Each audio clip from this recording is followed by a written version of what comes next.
I always thought our little town was the safest place on earth. A sleepy, quiet neighborhood where everyone knew each other. That was until he moved in.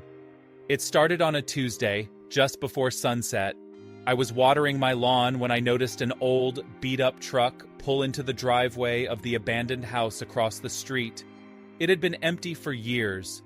The truck's engine rumbled like a growling bear before it shut off. A tall, scruffy man stepped out. He was wearing a dark jacket, faded jeans, and a baseball cap pulled low over his eyes. He didn't wave, didn't even glance my way. Just pulled out a single battered suitcase and walked inside. No movers, no family, just him. At first, I thought he might be shy, but days turned into weeks, and he never said a word to anyone. No hello, no good morning.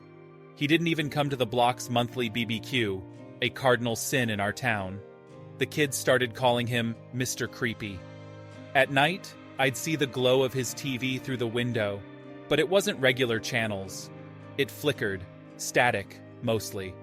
Once, I swear I saw him digging in his backyard under the moonlight. What was he burying? And then, there were the nights he didn't come home at all. His truck would disappear for hours, sometimes days, only to show up again without explanation. The rumors started fast. Mrs. Henderson from 2 doors down was convinced he was running from the law. Probably a bank robber, she said. Or worse. Tommy, the high school quarterback, swore he saw a gun in the guy's bag when he peeked through the window. But the scariest thing? The screams. Late one Friday night, around 2 a.m., I woke up to a blood-curdling scream. It came from his house. I jumped out of bed, heart pounding, and ran to my window. The lights in his house were off. Not a single shadow moved. I wanted to believe I'd imagined it. But when I saw my neighbor Lisa peeking through her curtains across the street, I knew I wasn't the only one. The next morning, the police came. 2 officers knocked on his door. We all watched from our windows, holding our breaths. He answered calmly, leaning against the doorframe like he didn't have a care in the world. They talked for about 5 minutes. Then they left. Just like that. What kind of person screams in the middle of the night and doesn't even get arrested? Something wasn't right. The final straw came when old Mr. Miller's garage was broken into. His prized shotgun was stolen, along with a box of ammo. Everyone blamed Mr. Creepy. He was the outsider, the obvious suspect. But there was no proof. The sheriff's office said they'd look into it. That wasn't good enough for us. We decided to take matters into our own hands. It was a warm Saturday night when our little neighborhood watch group assembled. 4 of us, me, Lisa, Tommy, and Greg from down the block, decided to confront him. We weren't going to hurt him or anything, just ask a few questions, maybe scare him a little. We waited until his truck was gone, then we snuck into his backyard. Greg had a flashlight and Tommy brought his baseball bat, just in case. I wasn't sure what we were looking for. Clues, evidence, anything to prove he wasn't who he said he was. Behind his house, near the spot I'd seen him digging, we found a small metal box. It was locked, but Greg pried it open with a screwdriver. Inside were photos, dozens of them.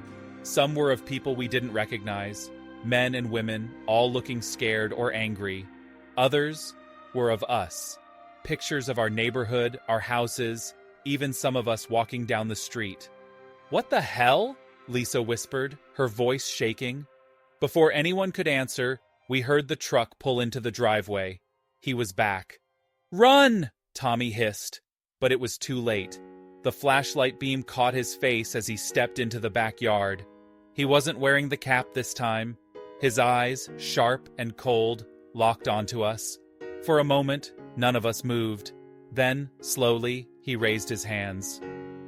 "You don't understand," he said, his voice low and calm. "I can explain." Tommy didn't give him the chance. He charged forward with the bat. But before he could swing, the man moved faster than I thought possible.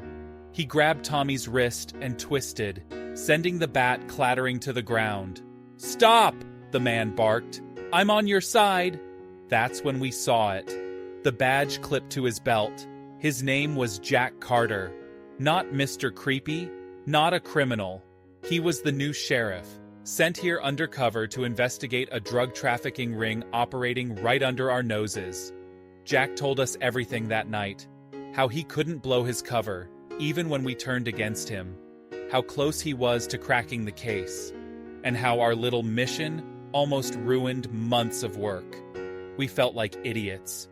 But Jack didn't blame us. "I'd have done the same thing," he said with a smirk. "You're good people.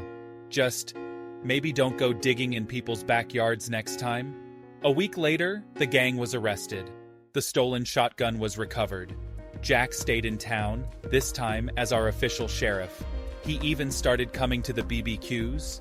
Looking back, I realized how quick we were to judge someone just because they didn't fit in. Jack wasn't the problem. We were. We let our fears and assumptions blind us to the truth.